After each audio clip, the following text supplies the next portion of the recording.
Você já percebeu como algumas pessoas parecem carregar uma espécie de peso invisível? Entram numa sala e, sem que ninguém diga nada, já se sentem menores, menos importantes, como se precisassem provar algo o tempo todo. Não é sobre competência ou inteligência. Essas pessoas muitas vezes são brilhantes. Mas há algo sutil, quase imperceptível, que mina o respeito que deveriam naturalmente receber. E o pior, 95% das pessoas não fazem ideia de que estão emitindo esse sinal. É como um alarme silencioso que só os outros conseguem ouvir, mas que você não percebe estar disparando. Talvez você já tenha sentido isso na pele, aquela sensação de que suas palavras não têm o mesmo peso que as dos outros, que suas opiniões são facilmente descartadas, ou que você precisa se esforçar dobrado para conquistar o mínimo de atenção. A verdade é que existe um código de comunicação não verbal que a maioria ignora completamente. Enquanto você se preocupa com o que vai dizer, seu corpo já está falando, e muitas vezes está contando a história errada. Os antigos filósofos estoicos sabiam disso há mais de 2000 anos. Eles entenderam que o respeito não se exige com palavras altas ou títulos pomposos. Ele se conquista através de uma presença silenciosa, daqueles gestos quase imperceptíveis que comunicam: eu sei quem sou, e não preciso provar nada a ninguém. Marco Aurélio comandava exércitos e governava impérios, mas não era sua coroa que impunha respeito, era a forma como ele ocupava o espaço, como olhava nos olhos, como mantinha calma quando tudo desmoronava ao redor. Hoje você vai descobrir exatamente quais são esses sinais invisíveis que estão sabotando seu respeito. Mais importante ainda, vai aprender como transformá-los, um por um, em ferramentas de autoridade silenciosa. Não estamos falando de truques de palco ou técnicas de manipulação. Estamos falando de algo muito mais profundo, de construir uma base interior tão sólida que ela naturalmente se reflete em cada gesto, cada olhar, cada movimento seu. Se você está cansado de sentir que precisa gritar para ser ouvido, que precisa se esforçar demais para ser levado a sério, ou que simplesmente não recebe o respeito que merece, então fique até o final. Porque o que você está prestes a aprender não vai apenas mudar a forma como os outros te veem, vai transformar a forma como você se vê. E essa, meu amigo, é a única mudança que realmente importa. Antes mesmo de você abrir a boca, seu corpo já escreveu o primeiro capítulo da sua história. É curioso como funcionamos. Passamos horas escolhendo as palavras certas, ensaiando argumentos, preparando respostas inteligentes, mas esquecemos completamente que nosso corpo está gritando mensagens o tempo todo. Uma coluna curvada, ombros caídos, peito fechado, tudo isso comunica algo que você talvez não queira dizer. E o mais interessante, você nem percebe que está fazendo isso. É como se houvesse um diálogo paralelo acontecendo, e você nem soubesse que está participando dele. Os estoicos entendiam profundamente essa conexão entre corpo e mente. Eles não viam o corpo como um mero veículo da alma, mas como parte integrante da nossa expressão no mundo. Quando Marco Aurélio escrevia sobre manter o corpo firme, não era questão de vaidade ou aparência, era sobre criar as condições físicas para que a mente pudesse operar em seu melhor estado. Pense numa situação simples, você entra numa reunião importante. Há duas versões possíveis de você naquele momento. Na primeira, você entra meio curvado, como se estivesse carregando uma mochila invisível cheia de pedras. Seus ombros estão tensos, voltados para dentro, protegendo seu peito. Você senta e imediatamente se inclina sobre a mesa, ocupando o mínimo de espaço possível. Na segunda versão, você entra com a coluna ereta, não rígida como um soldado, mas alinhada naturalmente. Seus ombros estão relaxados, abertos. Você ocupa seu espaço sem invadir o dos outros, mas também sem se encolher. Qual dessas duas versões você acha que será levada mais a sério? A resposta é óbvia, mas aqui está o detalhe que a maioria perde. A diferença não está apenas em como os outros te veem. Está em como você se sente.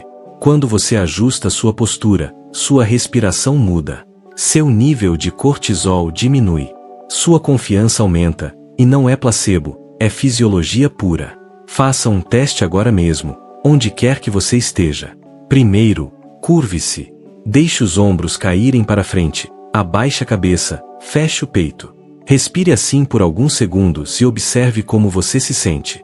Provavelmente pesado, cansado, talvez até um pouco ansioso. Agora faça o oposto. Sente-se ou fique em pé com a coluna alinhada, abra o peito, relaxe os ombros mantendo-os para trás. Respire profundamente. Sente a diferença. Não é mágica, é o seu sistema nervoso respondendo à linguagem corporal que você mesmo está criando. O problema é que muitos de nós passamos o dia inteiro na primeira posição, especialmente com a era dos smartphones e computadores. Desenvolvemos o que chamam de postura de submissão digital. E então nos perguntamos por que não conseguimos o respeito que queremos. A verdade é simples: se você se apresenta como alguém derrotado, o mundo vai tratá-lo como tal. Mas quando você decide ocupar seu espaço com intenção, algo muda. E essa mudança tem algo profundamente revelador no modo como você olha, ou deixa de olhar, para as pessoas. Cada vez que você desvia o olhar no meio de uma conversa, está enviando uma mensagem. Pode ser sutil, quase imperceptível, mas está lá. Não tenho certeza do que estou dizendo, não quero que você me veja de verdade, estou desconfortável aqui. E o mais curioso, você provavelmente nem percebe que está fazendo isso. É um reflexo automático, uma proteção inconsciente contra a vulnerabilidade de ser visto. Mas aqui está o paradoxo: ao tentar se proteger desviando o olhar, você acaba se expondo ainda mais. Porque a insegurança que você tenta esconder é exatamente o que fica evidente. Os estoicos sabiam que o olhar firme não era sobre intimidação ou desafio, era sobre presença genuína. Era sobre dizer, sem palavras, estou aqui, totalmente presente, e não tenho medo de ser visto. Imagine duas cenas diferentes. Na primeira, você está numa negociação ou numa conversa importante. A pessoa fala, e você olha para ela, mas seus olhos ficam inquietos. Você olha por um segundo, depois desvia para a mesa, depois para o celular, depois de volta rapidamente. É como se seus olhos estivessem dizendo, estou meio aqui, mas também já quero sair. Na segunda cena, você mantém contato visual equilibrado. Não é aquele olhar fixo e perturbador. Você permite pausas naturais, olha, escuta, processa, e volta a olhar. Seus olhos dizem, o que você está dizendo importa, e eu estou completamente presente para isso. Qual dessas duas versões inspira mais confiança? A diferença é gritante. E não é apenas sobre como a outra pessoa se sente, é sobre como você se sente também. Quando você mantém o olhar, algo acontece. Você se âncora no momento presente. Para de fugir mentalmente. Para de planejar sua próxima resposta enquanto o outro ainda está falando. Comece pequeno se isso for desafiador para você. Na próxima vez que passar pelo caixa do supermercado, olhe nos olhos da pessoa e agradeça genuinamente. Quando um colega vier falar com você, pare o que está fazendo, vire-se e olhe. Não precisa ser dramático, apenas intencional. Com o tempo, você vai notar algo fascinante. As pessoas começam a te tratar diferente. Elas prestam mais atenção no que você diz. Te levam mais a sério. Buscam sua opinião com mais frequência. Por quê? Porque seu olhar está comunicando autoridade silenciosa, aquela que não precisa gritar, que não precisa provar nada. É como se seus olhos dissessem, eu sei quem sou, e estou confortável aqui. E quando você atinge esse ponto, quando seu olhar reflete esse equilíbrio interior, você descobre que nunca mais precisará forçar respeito.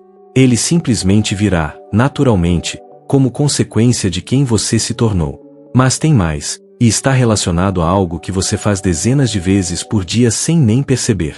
Você já reparou como algumas pessoas parecem flutuar quando caminham, enquanto outras parecem arrastar correntes invisíveis? Não é exagero. A forma como você se move pelo espaço conta uma história completa sobre seu estado interior. Passos arrastados sussurram cansaço, falta de direção, peso emocional. Passos apressados demais gritam ansiedade, descontrole, fuga. Mas um caminhar consciente, com ritmo constante e intenção clara, projeta algo completamente diferente: propósito. E propósito, meu amigo, é magnético. As pessoas gravitam naturalmente em direção a quem parece saber para onde está indo, mesmo que seja apenas atravessar um corredor. Pode parecer um detalhe tão pequeno, quase bobo de se pensar.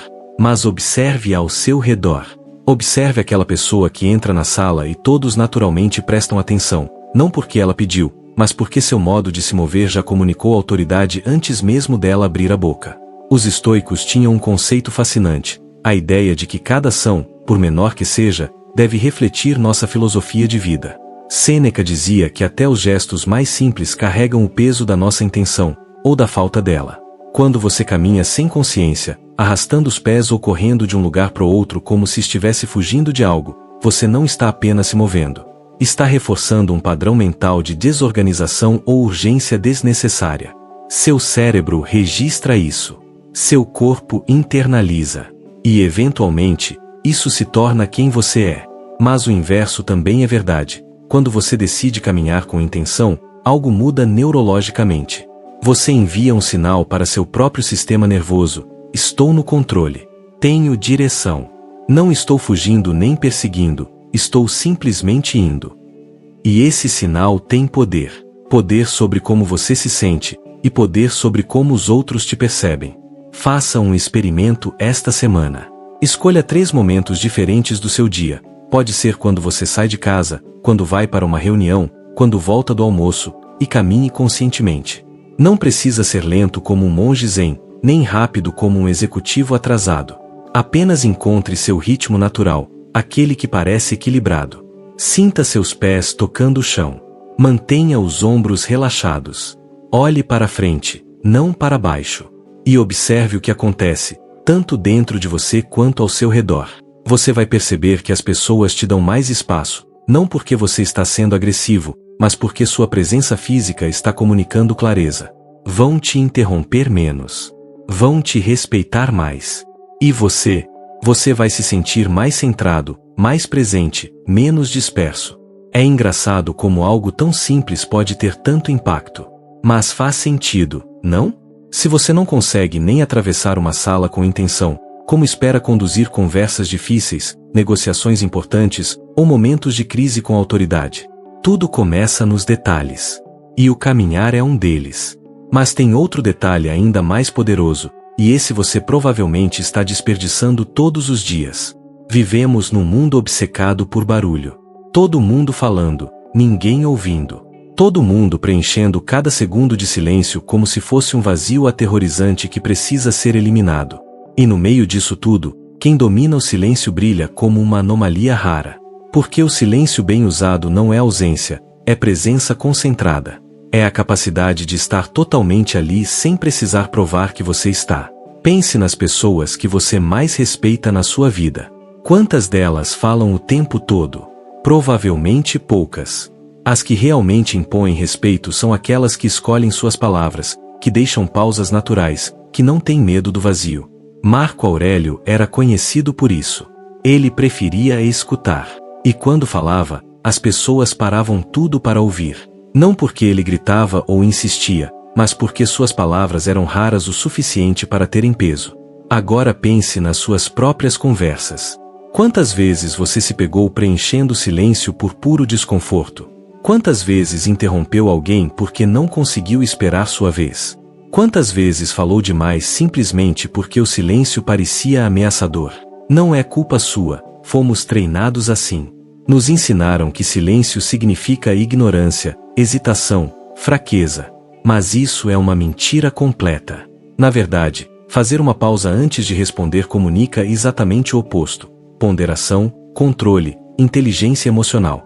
Quando alguém te faz uma pergunta ou um comentário e você responde instantaneamente, parece reflexo automático, reativo. Mas quando você faz uma pausa de 3 segundos, respira, e então responde, você está dizendo: estou processando isso com cuidado. Minha resposta tem peso porque foi pensada, não apenas cuspida. Essa diferença é sutil, mas devastadoramente poderosa. Experimente isso hoje. Na próxima conversa que tiver, especialmente se for uma conversa importante, pratique o silêncio estratégico. Quando alguém terminar de falar, não responda imediatamente. Conte até 3 na sua cabeça. Respire. Deixe o que foi dito se assentar. E então, e só então, responda. No início pode parecer estranho, quase desconfortável. Você pode sentir aquela pressão interna. Preciso falar agora ou vão achar que não sei o que dizer. Mas resista. Porque o que acontece é surpreendente. As pessoas te escutam mais atentamente. Dão mais valor ao que você diz. Te respeitam mais. Por quê? Porque você não está competindo no jogo de quem fala mais alto ou mais rápido. Você está jogando um jogo diferente. O jogo da autoridade silenciosa. E nesse jogo, menos é infinitamente mais. Mas tem um detalhe ainda mais sutil que está sabotando seu respeito todos os dias, e ele está escrito no seu rosto. Seu rosto é um livro aberto, querendo você ou não. Cada franzida de testa, cada careta instantânea, cada olhar de desaprovação que você acha que está disfarçando, tudo está lá, exposto para quem quiser ler. E as pessoas leem constantemente. É como se você estivesse transmitindo um documentário ao vivo das suas reações internas, e o pior é que você nem sabe que está no ar. Alguém faz um comentário que te incomoda e, bang, sua testa se franze. Um colega diz algo que você discorda e, instantaneamente, sua boca se contorce numa careta sutil. Você acha que está mantendo a compostura, mas seu rosto já entregou tudo. E sabe o que isso comunica? Falta de controle, reatividade, vulnerabilidade emocional. Os estoicos entendiam que dominar as expressões faciais não era sobre ser falso ou desonesto, era sobre maturidade emocional. Era sobre escolher o que revelar e quando revelar, em vez de simplesmente vomitar cada reação interna no seu rosto. Marco Aurélio, mesmo diante das provocações mais absurdas da corte romana, mantinha um semblante tranquilo. Por quê? Porque ele sabia algo fundamental. O rosto é a primeira superfície onde a alma se revela, e se você não tem controle sobre sua própria face, não tem controle sobre quase nada. Imagine uma negociação. Você está tentando manter a calma, mas toda vez que ouve algo que não gosta, seu rosto reage antes da sua mente processar. Suas sobrancelhas sobem, seus lábios se apertam, sua mandíbula trava. A pessoa do outro lado da mesa vê tudo isso e pensa: ah, toquei num nervo. Achei a fraqueza. E pronto, você já perdeu parte da sua autoridade. Agora compare com alguém que, ao ouvir o mesmo comentário desagradável, mantém uma expressão neutra, quase serena. Não é um rosto congelado ou robótico, ainda há vida ali, ainda há presença. Mas há controle, há escolha. E isso, meu amigo, é poder. Comece a treinar isso conscientemente. Na frente do espelho, pratique manter seu rosto relaxado enquanto pensa em situações estressantes. Sim, parece bobo, mas funciona. Durante o dia, preste atenção nas suas microexpressões. Quando alguém falar algo que te irrita, perceba o impulso de franzir a testa, e não faça. Mantenha a testa relaxada, os olhos calmos, a boca neutra. Respire. Processe internamente. E então, se quiser, responda com palavras, não com caretas. Com o tempo, isso se torna natural. Você desenvolve aquilo que os estoicos chamavam de impassibilidade, não no sentido de ser frio ou desinteressado, mas no sentido de ter equilíbrio emocional visível. As pessoas começam a perceber que você não é facilmente abalado, que você não reage a cada provocação, que você escolhe suas batalhas. E isso, silenciosamente, impõe um respeito que nenhuma palavra conseguiria. Mas tem algo ainda mais básico que está comunicando mensagens sobre você antes de qualquer interação acontecer. Você pode até não gostar dessa verdade, mas ela existe. As pessoas julgam você pela sua aparência em segundos. E não é superficialidade, é biologia. Nosso cérebro foi programado para fazer avaliações rápidas de segurança e confiabilidade, e a aparência é um dos primeiros dados disponíveis. Roupas amarrotadas, sapatos sujos, barba desalinhada, cores que brigam entre si, tudo isso conta uma história. E a história que esses detalhes contam é: não me importo o suficiente comigo mesmo. E se você não se importa consigo mesmo, por que os outros deveriam? Agora, antes que você pense que estou dizendo para sair comprando roupas caras ou seguir tendências de moda, pare. Não é sobre isso.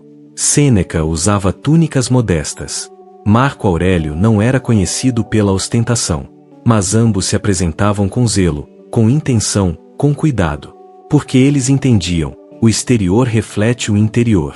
Quando você se apresenta com desleixo, está comunicando desordem interna.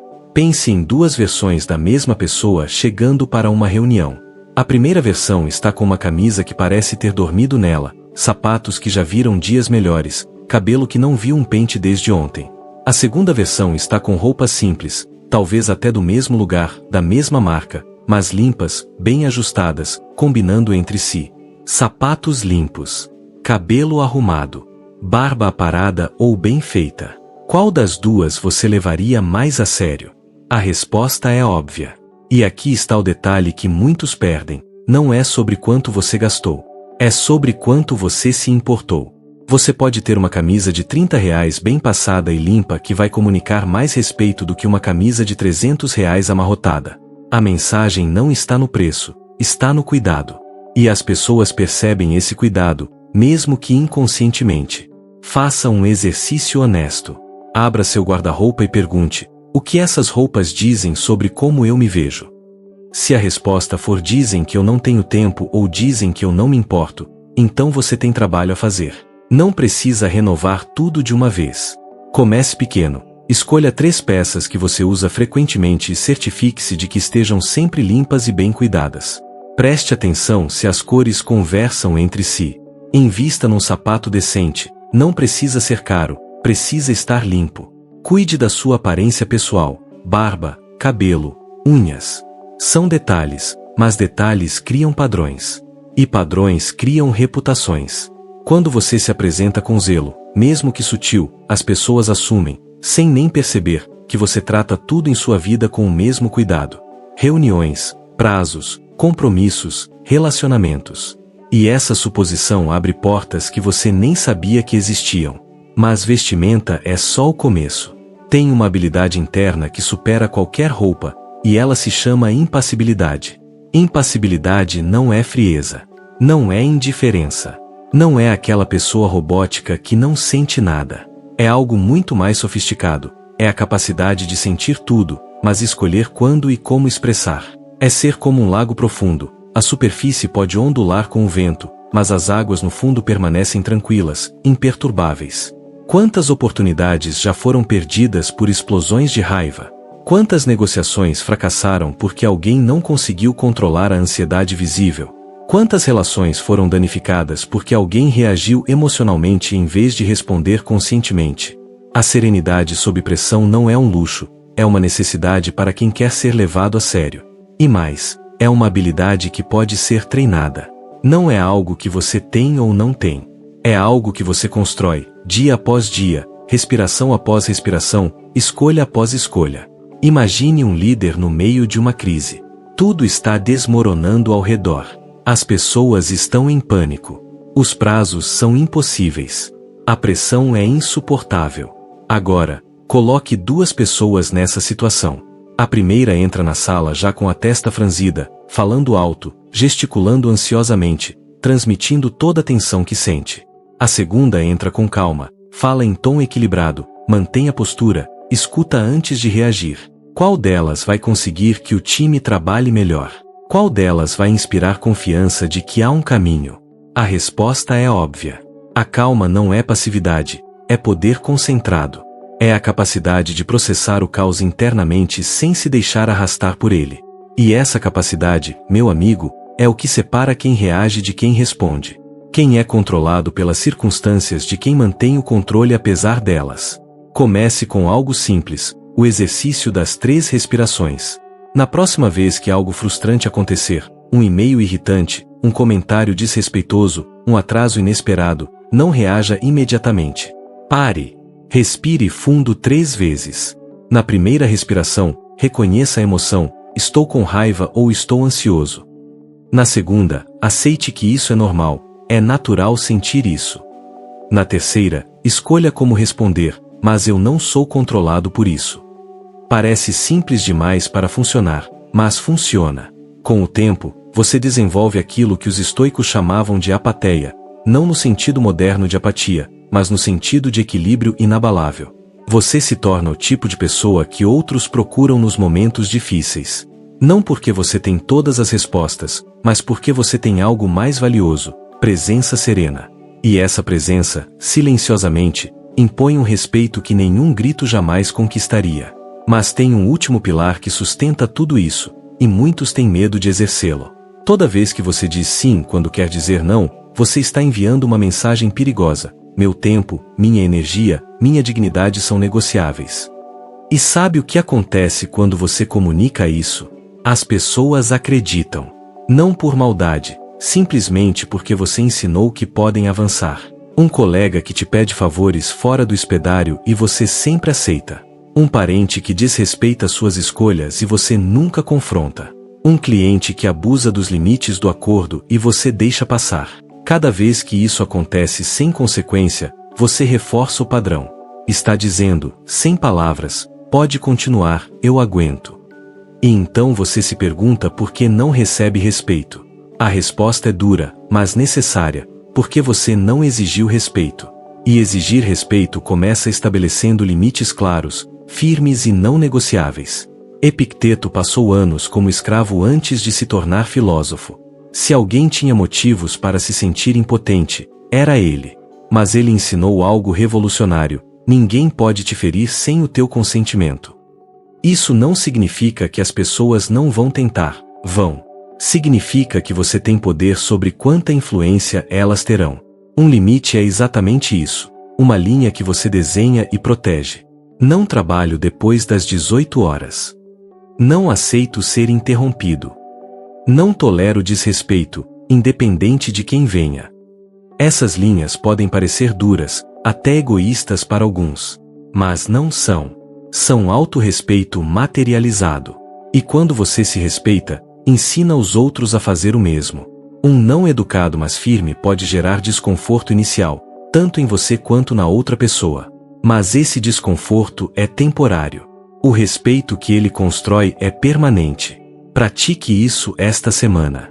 Identifique uma situação onde você costuma ceder quando deveria resistir. Pode ser um pedido de horas extras não remuneradas. Pode ser um parente que sempre faz comentários invasivos. Pode ser um amigo que só te procura quando precisa de algo. E então, da próxima vez que isso acontecer, estabeleça o limite. Não precisa ser agressivo ou rude, na verdade, não deve ser.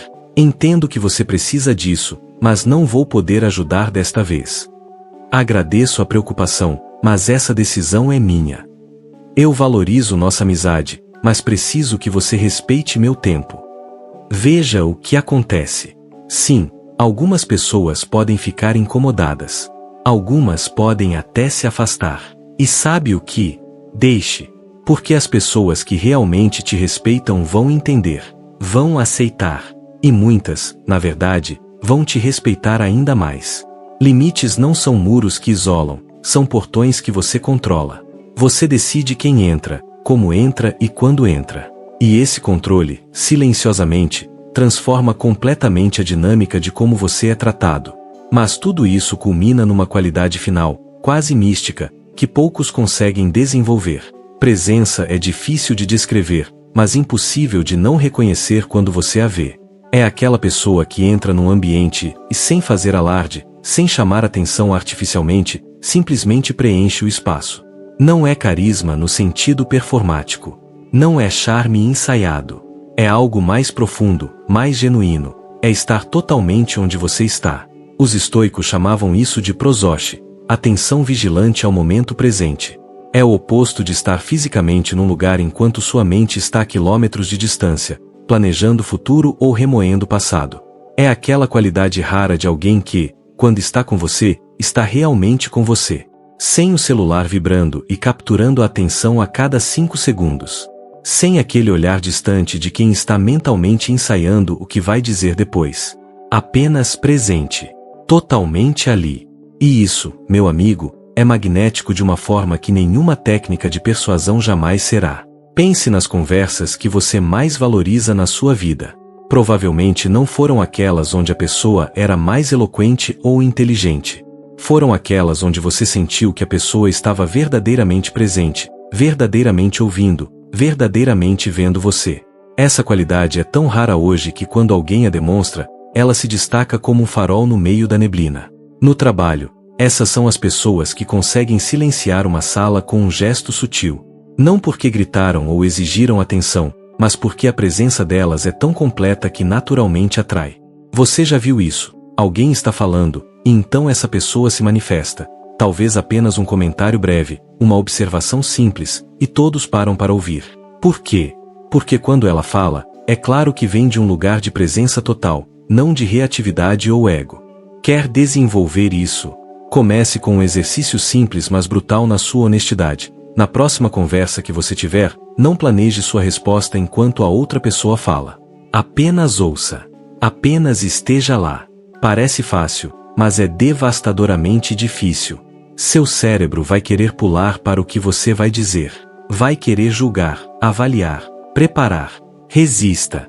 Treine-se para estar completamente presente com o que está sendo dito, não com o que você vai dizer depois. Desligue as notificações quando estiver com alguém. Olhe nos olhos. Respire. Esteja ali. E observe o que acontece. As pessoas não apenas vão te respeitar mais, elas vão buscar sua presença.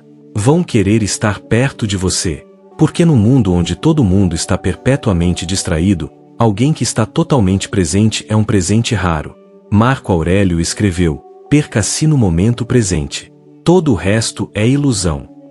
Quando você domina essa arte, você descobre que respeito não é algo que você conquista através de lutas ou provas. É algo que você atrai naturalmente, como consequência inevitável de quem você se tornou. E aí está. 9 pilares que, juntos, constroem algo que a maioria das pessoas passa a vida inteira buscando sem nunca encontrar: autoridade silenciosa. Aquele tipo de respeito que não precisa ser exigido porque é naturalmente oferecido. Você percebeu o padrão? Nenhum desses pilares depende de gritar mais alto, de ter um cargo mais importante, de provar algo a alguém. Todos dependem de uma coisa: controle interior que se manifesta exteriormente. É engraçado, não é? Passamos tanto tempo tentando convencer os outros de que somos dignos de respeito, quando na verdade o respeito é apenas o reflexo de como nos tratamos. Quando você ocupa seu espaço com postura firme, mantém o olhar equilibrado, caminha com propósito, domina o silêncio, controla suas expressões, se veste com zelo, mantém a calma, estabelece limites e está verdadeiramente presente, você não está fazendo isso para os outros. Está fazendo para você. E os outros simplesmente respondem ao que você se tornou. Agora vem a parte difícil. Você pode fechar este texto e voltar aos velhos padrões, ou pode escolher começar hoje mesmo. Não precisa dominar tudo de uma vez. Os estoicos não eram sobre perfeição instantânea, eram sobre progresso constante. Marco Aurélio, o homem mais poderoso do mundo romano, escrevia em seu diário todas as noites justamente para isso, para transformar filosofia em prática, para lembrar a si mesmo dos princípios que queria viver. Então eu te pergunto, qual desses 9 pilares você mais precisa desenvolver? Qual deles, quando você leu, tocou num ponto sensível, naquele lugar onde você sabe que está deixando o respeito escapar por entre os dedos? Seja honesto consigo mesmo. Porque essa honestidade é o primeiro passo para a mudança real. E a mudança real começa com uma escolha simples. Hoje, agora, neste momento, eu decido ser diferente. Pense nas oportunidades que você já perdeu por falta de presença, por reatividade emocional, por não estabelecer limites. Pense nos momentos em que você sabia que não estava sendo levado a sério, mas não entendia por quê. Agora você entende. Os sinais invisíveis estavam lá o tempo todo, falando uma linguagem que você não sabia que estava usando. Mas agora sabe. E conhecimento sem ação é apenas entretenimento. Os estoicos eram obcecados com uma ideia: viver de acordo com a natureza, com a razão, com a virtude. E virtude, para eles, não era um conceito abstrato, era ação concreta, repetida, até se tornar caráter. Então aqui está seu desafio estoico: escolha um pilar, apenas um, e pratique-o obsessivamente nos próximos 7 dias. Se escolher postura, ajuste-a conscientemente 10 vezes por dia. Se escolher olhar, pratique em cada conversa. Se escolher limites, estabeleça um por dia. E então observe. Observe como você se sente. Observe como os outros respondem. Porque a transformação não é um evento, é um processo. E esse processo começa agora. Antes de ir, me diga nos comentários, qual dos 9 pilares você vai começar a praticar hoje? Qual deles ressoou mais com você? Escreva lá embaixo. Compartilhar seu compromisso publicamente aumenta suas chances de seguir através dele. E se este conteúdo fez sentido para você, se você sentiu que finalmente entendeu por que o respeito parecia tão esquivo, então deixe seu like. Isso ajuda esse conhecimento estoico a chegar a mais pessoas que estão lutando com a mesma questão. E se você quer continuar essa jornada, se quer mais ferramentas práticas de filosofia estoica aplicada ao mundo real, inscreva-se no canal e ative as notificações.